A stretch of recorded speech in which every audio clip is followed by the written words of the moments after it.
আজকে পুঁই শাকের ডাল রান্না করলাম। আসসালামু আলাইকুম, সবাই কেমন আছেন? আশা করি সবাই অনেক অনেক ভালো আছেন। আর এভাবে আমার মতো কেউ শাক দিয়ে রান্না করেন কিনা, পুঁই শাক দিয়ে ডাল রান্না।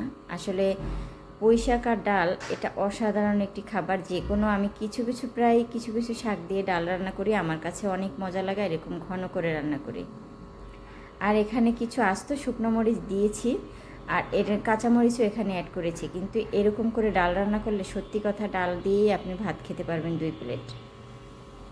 আর আমার কাছে যখনই আমি কোনো শাক দেখি, আমার সেটা দেখলেই মনে হয় যে আমি আজকে একটু ডাল রান্না করব, খুবই ঘন করে। যাই হোক, আমি শাকগুলো সুন্দর করে কেটে নিচ্ছি, একটু ভালোভাবে কেটে নিচ্ছি।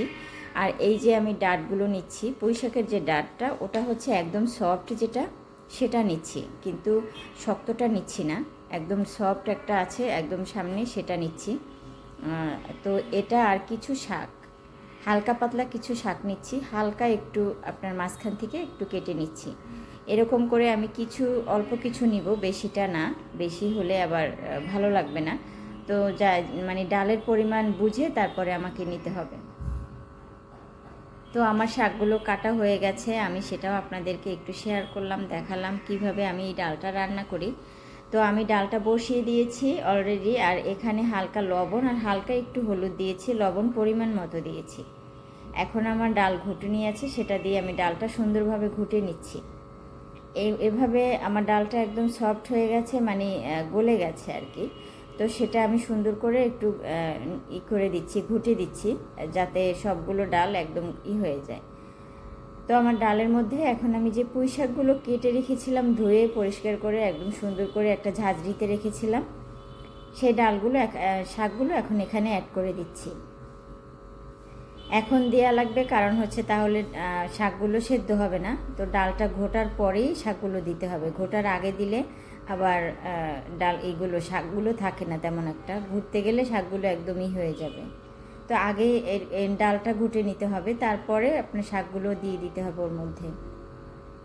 তো ওর মধ্যে দিয়ে দিয়েছি, আমার প্রায় হয়ে গেছে ডালটা। তো এখন আমি এগুলো বাগার দিব, তো সেই জন্য আমি রসুন কেটে রেখেছিলাম, এখানে 2টা রসুন আর 3টা পেঁয়াজ নিয়েছি, আর নিয়েছি শুকনো মরিচ নিয়েছি 4টার মতো। এখন সুন্দর করে একটু নেড়ে চেড়ে আমি বাগার দিয়ে দিয়েছি। বাগার দেওয়াটা আমার অলরেডি হয়ে গেছে। আর এখন এটার ঘ্রাণ, বিশ্বাস করবেন না, এটার ঘ্রাণ শুকলেই মনে হয় ভাত খেতে বসে যাই, এতটা সুন্দর একটা ঘ্রাণ আসতেছে। এভাবে কে কে বাসায় রান্না করে আপনারা খান অবশ্যই জানাবেন, আমাকে বলবেন। আমি যে কোনো শাক পেলেই আমি এভাবে ডাল রান্না করি বাসায়, আমার কাছে অনেক ভালো লাগে খেতে। সেই জন্য এই যে ডাল আর যদি হয় ডিম ভাজা, আর কিন্তু কিছু দরকার হয় না, খুবই ভালো লাগে আমার কাছে খেতে। তো আমি সেটা আপনাদের কাছে একটু একটু শেয়ার করলাম, আসলে কিভাবে ডালটা আমি রান্না করলাম। তো আল্লাহ হাফেজ, সবাই ভালো থাকবেন।